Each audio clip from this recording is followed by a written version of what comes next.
So I'm like, come with me. Hopefully he didn't think it was a rendezvous, but still the point is... You know, he showed up. I mean, at the end of the day, you got the guy there. What's funny is I never thought about that until now. All right. Welcome to Untitled Evenings. Apparently, Chris is going to be magician, Chris. God. Oh, my. I was going to say hello in another language, but after that, it would be... Mission accomplished. Very anticlimactic. I saw you over there with Google. I want to say I did it in French, but I don't... You did not. You don't know what good evening is in French. I didn't Bonjour is good morning. Bonsoir is good evening. Blah, blah, blah. Blah, blah, blah, blah, blah. You're the one who took Apologize in French. advance for all of our French viewers that she just went blah, blah, blah, blah for your language. It wasn't for the language, it was for you. We don't have any French viewers, by the way, because I've looked at the demographics and we have none. So... Well, who in our friend circles are Canadian or... None of them watch this. I know. I mean, I would rather they did. I know that. I'm getting to that. Why are you in such a pushy, rushy mood today? I'm not. I was just... I'm not even done talking.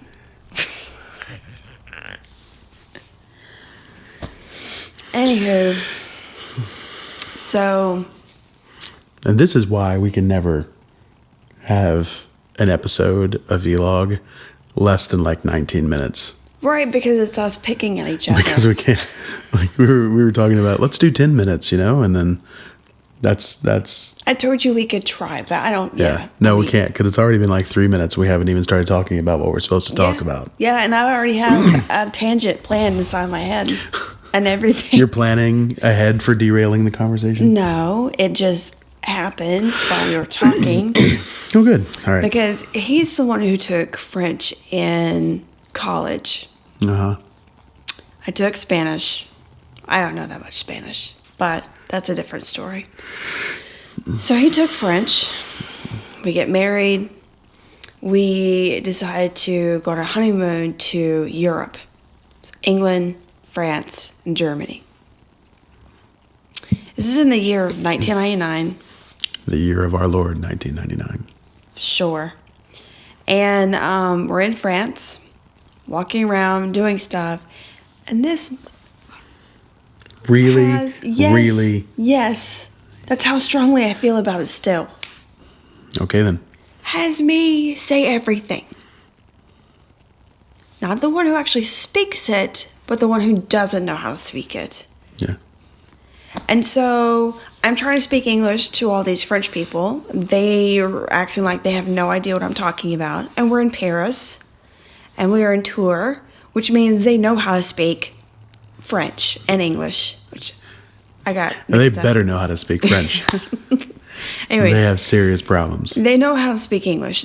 Or at least understand it. Yeah, in okay? Paris especially. It's too metropolitan of a city with too much tourism from Western countries. Exactly. To not be able to at least fumble through the language enough to be able to understand when the young lady who is kind of freaking out comes down and says, "My husband is holding up the sink because it fell out when he was using it." Oh my God, I totally forgot all about that.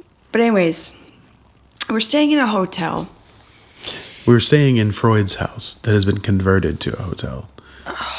You just have to understand you have to appreciate the entire experience here, that we stay at the Jardin de Luxembourg, which is Freud's house that's been converted into a hotel. Continue. Thank you. I'm just filling in. Okay, I'm anyways. coloring it. Yes, you're doing a great job.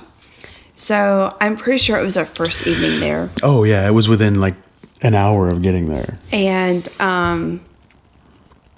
it didn't dawn on us to bring enough clothes and underwears. I don't know. I said underwears. You did. That was pretty amazing. for the whole trip because we were gone maybe 10 to 14 days. So this guy thought that he would wash his underwear in the sink. And it still seems like a good idea to me. Don't. You put water in there, there's soap. Okay. You clean it. Yep. And now you have clean stuff. Yep, you let it dry overnight. You put it on in the morning. Okay. I mean, if you're in a pinch, you just put it on wet. Because it will dry. No. You just go without any underwear. Mm-hmm. But you really can't. So That doesn't work. it does not work. So many problems with that scenario. So the next thing I know, Chris is like rest fracking, and I'm like, what is going on? And I go in there, and he's literally holding Yeah, I'm sitting there like this, going, like this. Did you see the? Help me. And we're talking about an older home, okay? Oh yeah. It's Freud's house. He's not exactly contemporary. Well, they have to update stuff eventually over time. Sure. Would you quit? The point is... This is how it is anytime we tell stories. Yeah. It's heavy, man. It's not what you would find at the store nowadays. No, I think it was cast iron. So I'm holding this massive cast iron. And I mean, sink. it's probably 150 to 200 pounds. Okay, let's be realistic. Because the man was straining. And so I take the elevator downstairs. I'm trying to tell the Frenchman that the sink has fallen and Chris is trying to hold it up. And the guy has no clue whatsoever what I'm saying. And so I'm like, come with me. Hopefully he didn't think it was a rendezvous. But still the point is... You know, he showed up. I mean, at the end of the day, you got the guy there. What's funny is I never thought about that until now. So I get the guy to come up to our room, and I'm pointing at the bathroom, and Chris is like this. I'm like, dude. And the guy is shocked. Like, he was so shocked. And so I don't know what he said, but it basically came down to Chris probably putting the thing on the floor. Yeah. And us packing our bags so that we could go downstairs to the handicap room, which has... Oh, yeah. Yeah. So to say sorry, they upgraded us. To the first floor suite, which we're like, awesome. And I remember checking in, and I'm looking. So there's the desk, and right over here, there's a big hole window that looks into something. You really can't tell what it is. Right. I'm like, that's weird. Yeah. Why is that? Okay, whatever. Yeah. So that looks into the shower in the shower suite. they gave us. So I go in and take a shower, and I'm like, but hanging it. And literally, I put a bathrobe on, and I walked around outside and looked down. I was like, I went back around. Okay. It's Paris. So not even everyone could see from the lobby, from other rooms. Yeah, I hope they got a really good show. Because I think Chris and I tried to see if there was a way where we could cover it. It was unbelievable, man. It was unbelievable. Yeah. So, if we ever go back to France, we are... we will not go to Paris, because Paris is a stinky, poopy place. It didn't smell that bad. I know, you got the super sinful. The point is, we have to go back to Paris just for a day at least, because we never got to the Louvre because of the snowstorm. Oh, God, yeah. It's that there was a storm that raged across Europe, and it was always ahead of us by a day. So the day before we got to Paris, it had hit and blew a bunch of the trees out at Versailles and busted a bunch of the windows, which, you know, were kind of important at Versailles, and destroyed the electricity Louvre. Was down in some... Yeah, so everything was closed. Except for, like, you know, the Pizza Hut. I mean, that was about it, all that was open. It was really disappointing, in general, going to Paris. It really was. I mean, we were expecting a lot. Except for the Eiffel Tower thing. Sure. Like... And the drunk woman who tried to kiss me. Right. Those were the good moments. In the Chinese restaurant. So we're Best at Chinese Freud's. I've ever had. We're at Freud's, and we're just walking down the street, because that's what people do in Paris. They just walk around. Except for this one woman. We're sitting in a Chinese restaurant. Best Chinese food I've ever had. Yeah, I don't Was in remember Paris, it, but I'm France. sure it was that great. Anyways, we're sitting there. We have a window seat. And we're just sitting and talking, chit-chatting. And this woman comes up, and she has a small car, okay? It's not It's a like big a car. Fiat-sized car. Yeah, I It's was thinking tiny. the same thing. So her idea of parking is pulling in and hitting the car in front of her, and then pulling back and hitting the car behind her. And she does this 3 to 4 times so that she's got her car in the spot perfectly so that no one driving by will hit her car.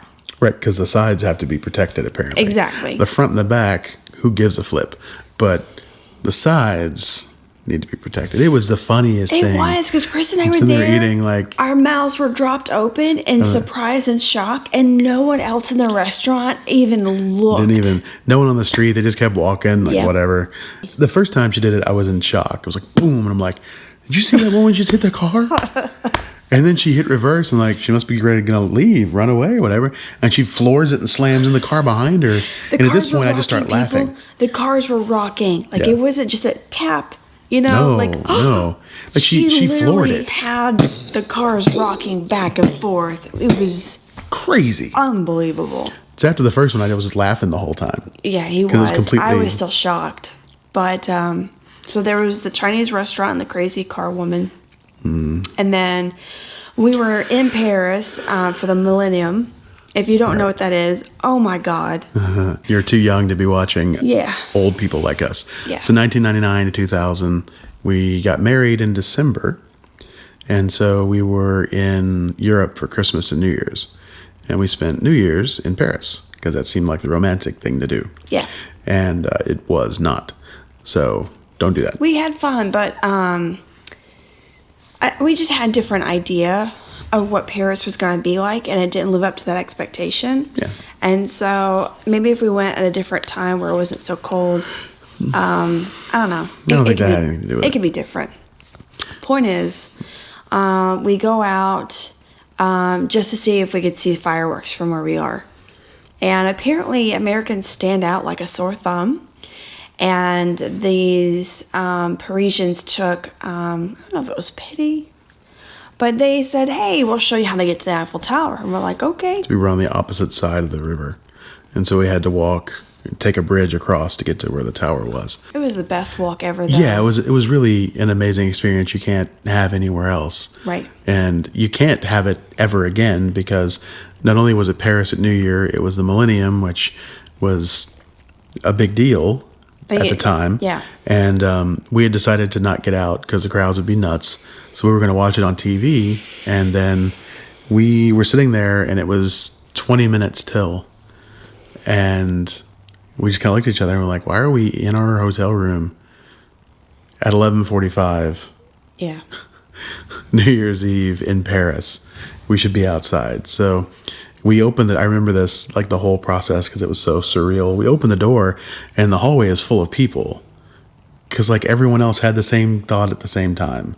So everyone was getting out of their rooms that were in the Freud's house with us and started walking. So we all just joined this mass of humanity that was going out of the Man, it was a out of the lot of hotel. people. And then we reached the 300,000 people that were on our side of the river that were going to the Eiffel Tower. And that's when we saw when we connected with the Parisians that walked with us and joked with us and stuff. And it was crazy. It took 15 minutes to walk from where we were to the foot of the tower.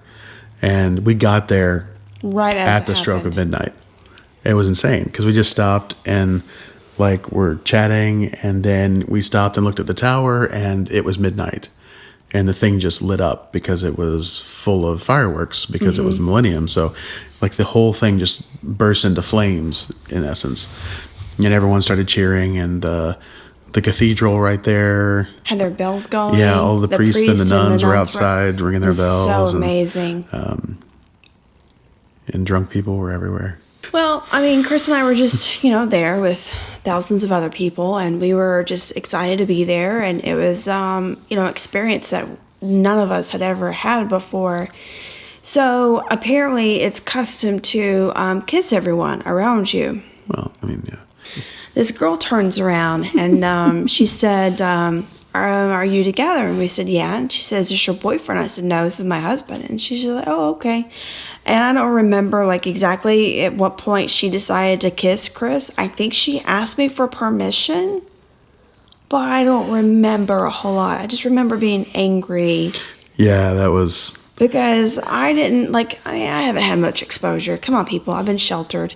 And it never would have dawned on me that people would have openly expressed, love, compassion, whatever to other people. Maybe she just really wanted to get up on Chris. I don't know. The point is that I just was not happy. No, it was kind of scary. Because she didn't ask for permission. She just came in to kiss me because everyone was kissing. And I'm like, I don't know what the hell to do. And she looked at you and you were giving her a very unhappy face. And she was like... Was that really? Because I don't remember. Yeah, because that's why... Because her response was, oh, sorry. And then she did this to point to her finger because she didn't speak English very well. And you were like, yes. She looked sorry. She was like, sorry. And she went off and made out with someone else. So. Anywho. Yeah. So yeah, fun times in Paris. Mm-hmm.